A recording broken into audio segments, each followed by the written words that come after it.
Supporters ontevreden over mentaal zwak Heerenveen. Ares toont karakter tjin Nijmegen. En Flyers uitskekelen in play-offs. Het is maandag 28 februari. Dit is de sport in Boppenslag.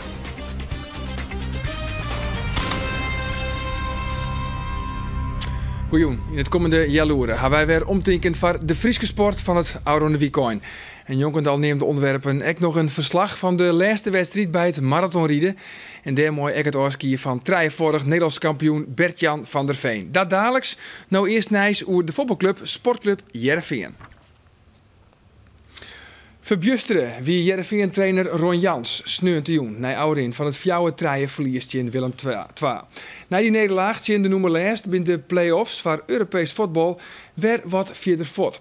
Maar dat net alleen het spul van de Veensters jouwt net al te volle hoop voor de rest van het seizoen. Sneeuwt wachten ze aan 24 supporters de bus op bij het Abelense stadion om haar een onvrede te uitriemen. Verslagjouwer Rolf de Vries maakt de ballons op en praten wijdwijdig met onvierder Michel Breuer. Het rommelt bij Sportclub Heerenveen. Verliezen van de noemerlijst van de Eredivisie en alsof dat nog net genoeg is, zit een groep supporters de selectie op te wachten. Daar werd het grootste pad van de spelersgroep Torrent, zit Jans de supporters wol te wut. Lekker, goed inzet, heerlijk. Bedankt. Wat weer de kritiek van de supporters? Ja, dat als de tegenstander de mouw opstroopt, dat wij dan niet thuisgeven. En ja, ik weet niet of dat vandaag zo aan de orde is, maar dat is ons wel af en toe gebeurd. En af en toe ook te vaak. En, dus daar hebben ze misschien wel een punt, maar het is niet zo dat de spelers dat bewust doen. Dus wat dat betreft ja, is dat misschien een kwaliteit dat we misschien meer voetbal hebben dan strijd. Ik hoop dat je toch wel lekker sliepen kunnen. Nou, ja, het zijn meestal korte nachten de laatste tijd. Wel rusten in ieder geval. Dankjewel. Zowel in Tilburg als in het Abelense stadion is het duidelijk. Jans is botoorningen. Misschien viel er hem wel in de steek litten door de selectie. En dat is goed voor te stellen. Deze selectie had namelijk volle meer kwaliteit dan wat ze ontnauwd zien litten. Neem alleen nog maar de geweldige wedstrijd in Twente als voorbeeld. Des te groter wordt het probleem als je zorgt dat de ploeg na de winterstop geen enkel moment dat niveau benaderd had. Zelfvertrouwen en mentaliteit binnen eigenschappen die deze ploeg net had. Michel Breuer is dwaande ons zonder seizoen bij Heerenveen. 4 geweldige jaren maken hij mooi.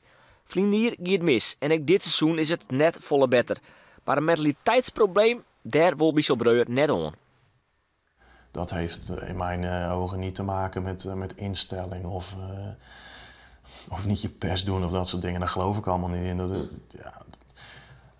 Dat is er op dit moment gewoon soms niet. En afgelopen keer, even kijken, 2 weken geleden tegen NEC, dan is het er in 1 keer wel. Dus ja, Maar dan, dat zeg je dus als het niet ligt aan instelling of mentaliteit. Wat inderdaad veel van jullie zeggen, wat betreft de spelers, dan is het eigenlijk kwaliteit te weinig, denk ik dan. Of niet?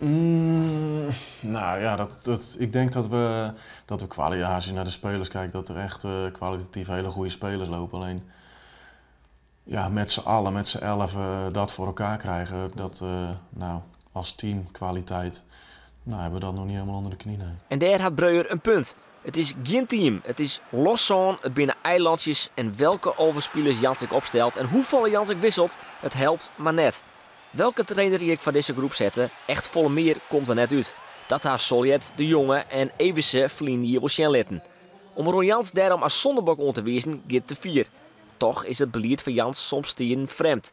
Dit team had zelfvertrouwen en stabiliteit nodig. Maar Jans liet nooit dezelfde overspelers staan en wisselt 4 te volle.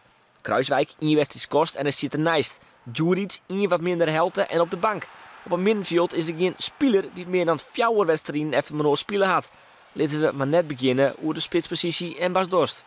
Ik geloof niet dat een trainer erop uit is om elke week zoveel nieuwe jongens erin te zetten. Maar ja, dan als trainer ben je ook zoekende naar de ideale formatie. Want dat hebben we misschien in het begin van het seizoen een paar keer gehad. Maar voor de rest loopt het niet zoals iedereen het zou willen. Ook niet zoals de trainer wil. Dus dan ga je toch af en toe zoeken. En dan is het soms ook wat wisselvallig in opstellingen, zeg maar. Maar ja, dat hoort erbij. Je vindt het wel logisch eigenlijk dat hij zoveel wisselt?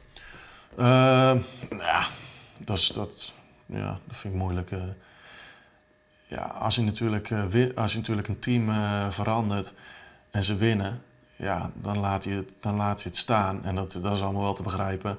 Maar en als je dan verliest, dan niet. Dan zou je kunnen zeggen van, je staat alleen never change a winning team. Dat geloof ik niet in. Dat vind ik een beetje te kort door de bocht.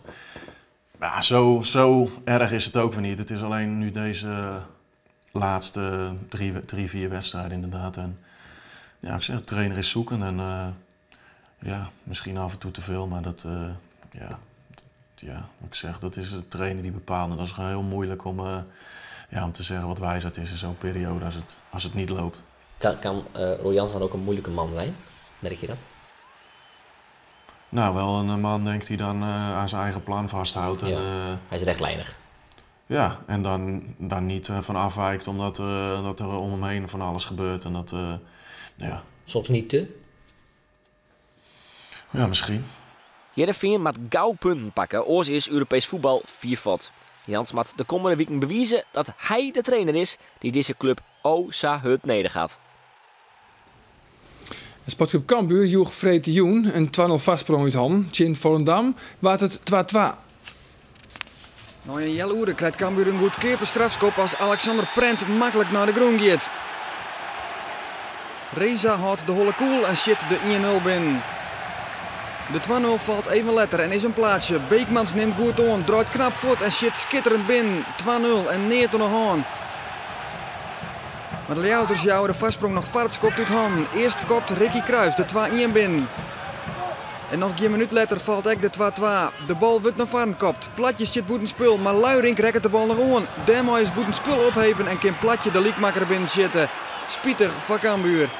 Ja, dat ziet er heel lachwekkend ziet dat eruit. En dat kan niet, dat mag niet. En dat was ook onze grootste frustratie. De basketballers van de Friesland Ares hebben 3 weken achter de rug. Van de laatste 5 duels waren er maar liefst 4 verlen. Het archivage van manager Gert Schurer die vindt dat er te min beleving bij de spelers is. Ares stiet 5e en sneun kwam de nummer 4 Nijmegen naar Ljouwerta. Een echte angstgegner, want Nijmegen is de enige ploeg die dit seizoen nog net van Ares verleert. In het jaar 2011 zijn de prestaties van Ares nog net echt om naar huis te schreeuwen.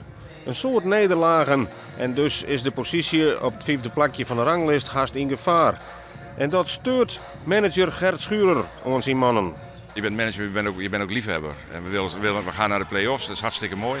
En dan wil je ook gewoon dat het team ook helemaal klaar is om straks naar de play-offs te gaan. Ik bedoel, het is nog een week of 6. En dan, als je dan soms ziet dat het even niet tussen de oren zit. De jongens zijn allemaal goede jongens, werken allemaal keihard. Maar als het dan even niet gaat, al een paar weekjes niet, dan roep je wel eens wat. En als het, ik vind dat moet er ook maar een keer kunnen. I'm not going to comment on that. If I have something to say to somebody, then I'll do it the way that I feel is right. And for me, the way to do it right is to go to that person directly and talk to him. And so I'm not really going to comment on that. Ares dus voor de 4e keer dit seizoen in Nijmegen. Na 3 nederlagen wil de ploeg van Piet Miller wil graag eens een keer die orenkant van de medaille zien. En de beginfase is echt voor Ares. Maar deze score van Kelvin Chitwood krijgt op tijd weer blessurevrij voor de wedstrijd. Het is dan ook Ares in de beginfase op voorsprong, maar al gauw worden de scores wat minder en kan Nijmegen het oernemen. En in dat eerste kwart rennen ze uit naar een maximale voorsprong van 5 punten. Terug McDermott. Maar Ares zit toch wel aardig in de wedstrijd. Zij ziek je de duels en het geluk zit ook eens mee. Want de buzzerbeater van Gerard Punch budget 8-9. Nog altijd een lietse achterstand voor Ares. Maar die wordt omboogd. Want in het slot van het eerste kwart wordt het 19-15 in het voordeel van Ares. En dan zucht het er natuurlijk aardig uit. Maar Nijmegen is net van niks de nummer 4 in de competitie. Al had ze hier wel balverlies. En daar wordt heel goed op gereageerd. En bijzonder fraai aanmaken. Hier is toch Sonny Waaldijk. Hij kiest net de makkelijkste oplossing, maar hij is wel heel mooi. En een voorsprongje van 6 punten is dan daar voor Ares. Maar die verdwijnt weer bij balverlies en de score aan de andere kant van weer McDermott. En zij sloegen we bij het skoft een stand van maar 1 puntje verschil. 37-36, nog altijd in het voordeel van Aris. Maar het begint stroef in het tweede kwart. En er wordt knokt voor elke centimeter van het veld. Een soort balverlies. En dan is het Nijmegen wat dan toch profiteren kan. En de voorsprong weer nemen kan. 39-41 der McDermott. Hij kwam daar 18 punten. En Piet Millers jocht dat zijn ploeg nou dus wel degelijk veerkracht toont. Kelvin Chitwood. Op een de voorsprong voor Aris. 2 puntjes. Maar het is in elk geval de voorsprong. En Nijmegen verspeelt in deze fase meer ballen. De 3 punten dan. En die is altijd lekker. Tot Brown. En dat betekent dat Aris na het tweede kwart een voorsprong had van 54-51. Zal het dan eindelijk eens gebeuren? Een overwinning op Nijmegen. Dat is het hele seizoen nog net bad. Nou, deze balsjes die moeten dan goed vallen. En dat doen ze. Sanchez rond goed aan. 64, 58. En dan begint het er toch op te likjen. Het is Nijmegen die het nou een van de mik is. En hier de mooiste scorer van de jongen. Het is Todd Brown. De assist is van Sanchez. De alley-oop. En die tilt het verschil naar maximaal 10 punten. En dan schuift het er heel goed uit. Maar Nijmegen, ja, die is taai, die is toek van grote afstand. Humphrey. En dan is het nog maar 2 puntjes verschil. Dan zitten we in de absolute laatste minuut. De scoringskansen voor Nijmegen, maar de rebound voor Aris. De laatste minuut is on the gang. Waar valt de bal? Welke kant gaat het kwartje uit? Balbezit Aris, de klok tikt terug. En daar staat John Williams van grote afstand. En dat betekent de nekslag. Eindelijk wint Aris van Nijmegen 78-71. En waar weet wat er nog kan. Ja, wedstrijden tegen Nijmegen zijn altijd mooi. Die zijn altijd spectaculair. Het is een beetje hetzelfde soort basketbal. Je weet eigenlijk dat in die wedstrijd wordt altijd weer in de laatste minuut beslist. Hoe groot de voorsprong ook is of hoe groot de achterstand ook is. En dit keer zaten wij aan de goede kant. Dus dat geeft vertrouwen. De stand bij het basketbal. Bij nog zo'n wedstrijd te gaan bloot Grange de koprinner, net sindssteende het verrassende thuisverlies in Bergen op Zoom. Aris zit nog altijd een 5e en Tiesje mag ze die positie verdedigen in de uitwedstrijd tegen concurrent Weert. Voor de ijshockeyers van de Flyers zit het seizoen erop. De ploeg van trainer Hans Kroon en Justin Beckering waard in de kwartfinale in een best of 3 uitskekelen terug Geleen. Aaron Vreed wie Geleen in Jereveen verrassend met 3-0 te sterk en juster verleren de Flyers op een nij. Na ouderin van de wedstrijd vreeg het coach Hans Kroon hem één ding aan. Hoe is dit mogelijk? Juist het feest is in Geleen is het stil in de kleikamer van de Flyers. Het besef dat het seizoen in 1 keer voorbij is, komt bikkelhut aan. We vechten als een groep.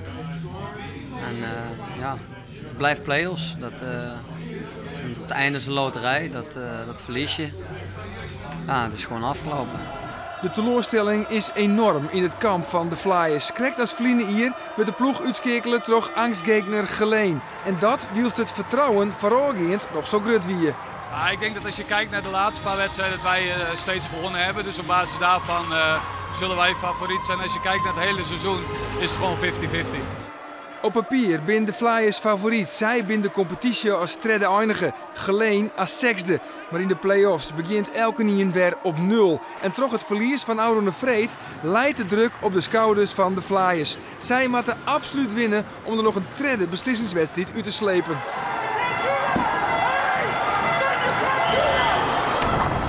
Er zit er een soort spanning op deze wedstrijd. En de Flyers ziet je gelijk de onval. Zij matten scoren. De eerste kansen bin ek voor de Flyers. Alleen nog de goalie van Geleen, Sammy Heinonen, dat is gewoon een goede goalie. Hij zou eindigen de eerste periode zonder doelpunten. In het begin van de tweede periode op een nij kansen voor de Flyers. Maar correct als in de eerste wedstrijd ontbreekt het de Flyers ook aan een portie geluk. In een powerplay situatie in het voordeel van Geleen komt de thuisploeg via Björn Willemsen op een 1-0 vastsprong. Het zeelt toch net, denk je dan. Het zit even door je hinnen. Maar de Flyers werken hut. Ze staan er echt als een echt team. Dit is het schot van Terjo Hiens en de rebound is van Jamie Visser. Correct nooit de 1-1. In een powerplay situatie van de Flyers is het Michael Nason die het scoort. En dan shot de Wroter van de Flyers en een heel oors uit. In het skoft van de tweede periode. Dit is Chris Eimers, oud-Flyer coach, coach van Geleen. En ook hij is in spanning. Hij is in afwachting van wat komen gaat. En in de tweede periode is het Geleen dat sterk uiteenzet. Ze krijgen tal van kansen. En uiteindelijk is dit Jason Tijgma in een knappe onvol met de 2-2. Begin dan al op naar het eind. En de spanning op de bank is te veel. Ook bij het trainersduo Kroon en Bekkering. En de sfeer op het ijs is lichtjes explosief. Jamie Visser en de goalie Heinonen van Geleen. Ze koen elkaar nog net. Na dit akkefietje ietsje beter. Onval nog van de Flyers. Maar Visser, Nason zit voor de goal. En daar is ook Hendricks, Wesley Hendricks. En hij zet de Flyers op een 3-2 vastsprong. En slepen de Flyers er dan nog een tweede wedstrijd uit. Kiezen Takomwaasje in eigen hoes almaatje. Het liep het er al op, maar dit is weer Geleen en de treien. En de ijshal hier in Geleen ontploft. Het wordt verlengen, 5 minuten overtime. En daarin krijgen de Flyers een echte mogelijkheid, een echte kans voor Bruinsma. Dit is Bruinsma, maar Bruinsma mist. En daar toch blote treien en wat er dan penalty shots de beslissing brengen. Oelis tussen het trainersduo Kroon en Bekkering. Waar krijgt de verantwoordelijkheid? Zowel Geleen als de Flyers beginnen beide met een misser. Dit is Brad Smulders. Brad Smulders van Geleen en ook hij mist. De redding is van Wiley Rogers. Kan Jamie Visser de Flyers op een vastsprong zetten? Nee. Heinonen pakt de puck. En dan de tweede man aan de kant van Geleen. Erik Tummers. Tummers scoort. Hij zet Geleen op vastsprong. En dan moet Paul Vincent scoren. Oors is het dien. Paul Vincent. Houdt hij de Flyers in de race? Nee! Geleen wint van de Flyers. En van de Flyers zit het seizoen erop. In januari hier in de Flyers een geweldige serie. Maar men heeft nog een overwinning op Riegen. Dat resulteerde in een tweede plak in de competitie. Dat lieke een perfect uitgangspunt van de play-offs. Maar de ploeg moet zien meerdere erkennen in Geleen. De voorzitter van de Flyers, Danny Mikola, is keihard in zijn analyse. Met de spelers die play-offs winnen willen. De play-offs is wat oors dan iedere oren wedstrijd. Ik heb nog zo'n mooie ijshockey, maar play-offs gaat het erom. En dan moesten staan. Kwaliteitsprobleem. Nou ja, goed. Er zijn misschien wat jongens die ons teleursteld hebben. Hans Kroon zei het niet. Minutenlang rint hij heen weer en vreeg het hem dus al. Hoe is dit mogelijk? Hij had het antwoord net paraat. Het seizoen voor de marathonrijders zit er ook op. Snuend wie op Tiaf de laatste wedstrijd, maar het gaat benamen over de toekomst van de sport. Hoe komt het Big Leagues met de BAM-ploeg van trainer Jillet Anema? En net alleen nog bij de mooie, maar ook bij de vrouwen binnen heel zwargen vanwege het oorjekje van sponsoren.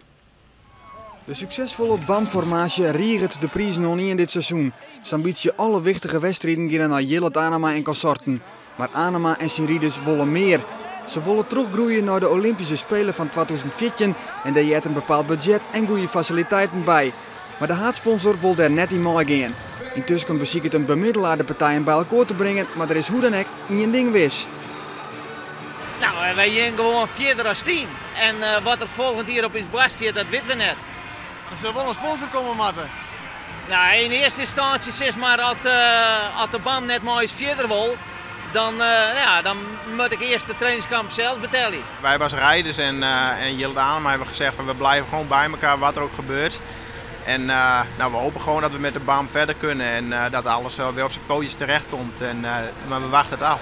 We vervolgen. Dan naar de vrouwen, want ook daar binnen de nederige zwargen. Neem Maria Sterk. Zij had er dit seizoen min of meer alleenig vast in, maar wil oor hier weer in een volwaardige ploeg rijden. Dan moet er wel een sponsor komen en dat is lastig. Ja, zeker. Dat is juist inderdaad. Er zijn 2 grote sponsors bij de dames die het nou ook ophouden. Dus ja, ik bij de dames juist die ontwikkeling. Dat is toch wel zwargelijk. Ja, dat is heel erg jammer. Het is jammer voor de sport. Maar ja, daar hebben we maar te krijgen en we zullen het wel maken. Ook voor Elma de Vries hadden zaken er wel eens vleuriger vast in. Zij kwam zonder ploeg te zitten, maar vond tijdelijk onderdak bij BAM. Maar van Takamier zal ik zij verder zijn matten. Ja, het is lastig. Ik heb het eind van het seizoen allerlei gesprekken zijn we gaande. En er moet een nieuwe ploeg geformeerd worden. Want het wordt uit KNSB wel verwacht dat we in ploegen starten.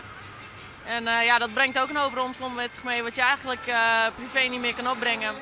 De wedstrijd bij de vrouwen draait uit op een prachtig gevecht. 3 rijdsters sprinten voor de dagoverwinning. Andrea Sikkema jekkert als eerste en dan gaat het tussen Wieteke Kramer en Elma de Vries. En Kramer wint de sprint en pakt na haar oerwinning op het natuurreis van Haaksbergen haar eerste oerwinning op kunstijs. En daar is ze, Sjoen de Bielden, geweldig blij mee. Ja, prachtig. Ik dacht, alles wat ik nou nog in me heb, dat gooi ik eruit. Wat dat betreft wie het wel lekker dat we die 4 frontjes nog even een beetje koen freewheelen. Want het weer aardig zwier als je trein rijden moest. Hoe is het dan overal op je eerste seizoen als marathonriester? Nou, ik viel me helemaal op mijn plak. En, ja, dat weer eerst die lange baan. En nou hier, ik viel me helemaal thuis. En ik vind het prachtig om hier je mooi te doen. En ik heb nou 2 overwinningen hellen dit hier. En ja, dat hier ik net verwachten, maar dat is gewoon super. En de wedstrijd van Sneuns die ik in het rand van Oorski nemen. Onder oren 3-vorig Nederlands kampioen Bert-Jan van der Veen zette zijn laatste streken op het ijs als wedstrijdrieder. Het is dik oorloeren voor de wedstrijd als Bert-Jan van der Veen voor de laatste keer als wedstrijdrieder Tialf binnenstapt. Alles is goed voor hem. Nou, laatste keer. Dus ook het zetten van de handtekening voor onwijzigheid. Dat is de laatste keer, Bert-Jan? Ja, speciaal. Apart. Hoeveel haast te zetten in je leven? Nee, ik heb ze net bijhouden. Nee, dat is... nee, ik zou het net weten. Apart gevoel? Ja, absoluut. De laatste week eigenlijk steeds al. Hè. Het is de laatste keer de officiële training, de laatste keer redensliepje. Dat gevoel speelt het steeds op. En ja, nou hier de laatste wedstrijd. Dat maakt het wel heel raar. Sastjet van der Veen bij alle momenten even stil dat hij het net weer op deze wijze mooi maatje zil. Nog 1 keer het praatje van Jillet Anema en ik nog 1 keer de redens onderbinnen. Ja, het komt nou heel dichtbij. Hè. En, ja, ik verneem het ik aan alle horen jongens, hè. Die komen al hier nou met af van, nou echt de laatste. Ja, zo gaat dat toch. Voor de wedstrijd worden alle Oorski-nimmers door de KNSB in het centje zet.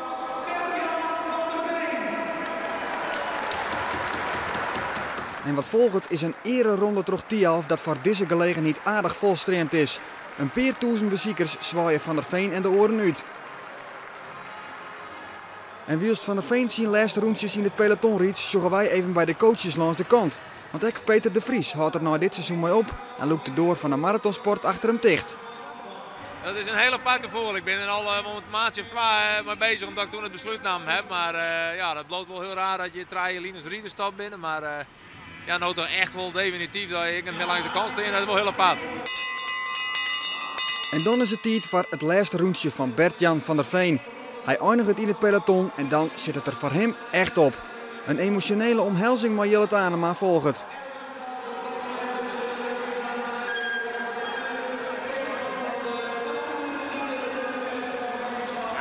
Ja, op het moment dat je bij Jillet komt, Jillet en ik werken al meer dan 18 jaar mooi met elkaar. En al die jaren safvolle dingen mooi maken, ja, dat doet toch wel even wat. En, ja, dan komt er wel een beetje emotie naar boven. Wat was nou het meest missen? Toch wel de wedstrijdspanning en het gevoel dat het zelf het net meer in hand heeft. Dus ik denk dat dat het wel is, maar ja, wacht het wel al. Nou ja, is het nog even een paar handskootje en dan verdwijnt Bert-Jan van der Veen in de catacomben. Hij is wedstrijdrieder A. Ja, en de oorwinning bij de mooie Guinea Koert Wubben, die trouwens ook Oorski naam, Bob de Vries eindigen als tredde. We zijn er hinnen. Ons via de sport op deze manje. Toen je trouwens geen Boppenslagcafé. Dit alles in verband met de provinciale verkiezings. Van nou nog een hele gezellige jong. Dag.